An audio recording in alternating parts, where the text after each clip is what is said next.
头一集的灯花，过年期间吸引大批的游客。这个23岁的姑娘啊，因为人伤济，换气未顺，人真无爽快。爸爸塞车要载去病院，但是人实在太多了，塞袂过，一时着急，只好逆向甲车塞到警察局去化救人。警察马上开路，原本25分钟的车程，敢若用10分钟就赶到病院，顺利来救援。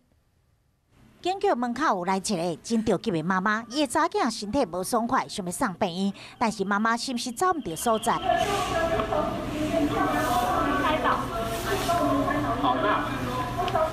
原来是因为拄到一集电话，人真多，爸爸开车想要送查囝去病院，却用挡在半路的一着急，正向开到警局门口，请警察协助。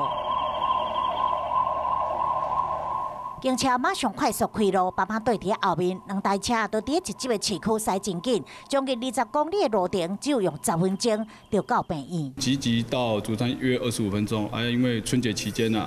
有办灯会活动以及指南宫有一些活动可能会造成拥塞。